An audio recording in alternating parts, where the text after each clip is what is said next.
দশকেরও বেশি সময় ধরে মাটির সাধারণ জিনিসপত্রকে তার সৃজনশীল স্পর্শে অনন্য শিল্পকর্মে রূপ দিচ্ছেন।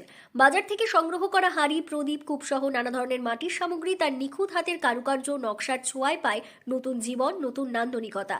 তার সূক্ষ্ম নকশা ও ঐতিহ্যের ছোঁয়ার মেলবন্ধন প্রতিটি মাটির সামগ্রীকে পরিণত করে এক মনোমুগ্ধকর শিল্পকর্মে, যেখানে সাধারণের মধ্যেই ফুটে ওঠে অসাধারণ সৌন্দর্য।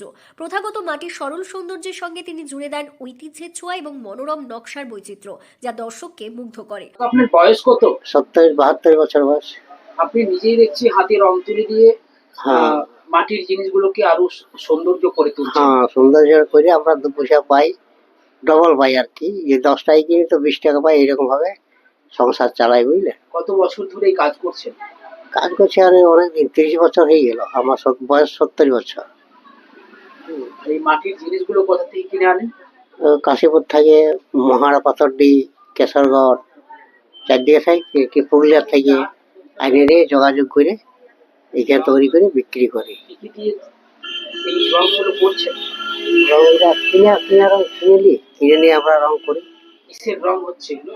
এটা কূপ হচ্ছে, হাড়ি হচ্ছে, বিয়ার সাজ আছে আপনার। এটা বিয়ার সাজ বা এই কূপগুলা পয়সা রাখা কূপ। পুরুলিয়া জেলার কাশীপুর বিধানসভার হুড়া এলাকার এই শিল্পী প্রায় 30 বছর আগে তার শিল্পযাত্রা শুরু করেন। আজও একই নিষ্ঠা, ধৈর্য ও ভালোবাসা নিয়ে সেই পথেই অটল তিনি। তার প্রতিটি সৃষ্টি যেন তার দীর্ঘ অভিজ্ঞতা ও সৃজনশীল।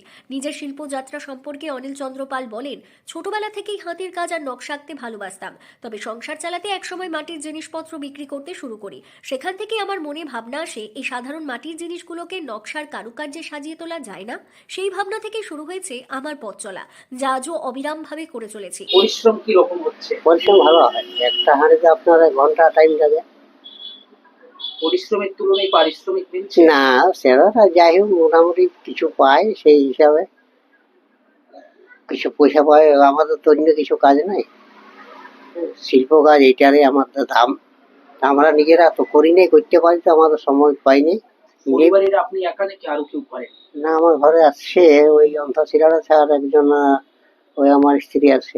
অনিল চন্দ্র পালের প্রতিটি কাজ প্রমাণ করে সৃজনশীলতার শুধু নতুন কিছু নির্মাণেই সীমাবদ্ধ নয়, সাধারণের মাঝেও লুকিয়ে থাকে অসাধারণ সৌন্দর্য, যার প্রকাশ ঘটে শিল্পীর নিবেদন, দৃষ্টি ও নিপুণ হাতে স্পর্শে। পুরুলিয়া থেকে শান্তনু দাসের রিপোর্ট, লোকালিটির বাংলা।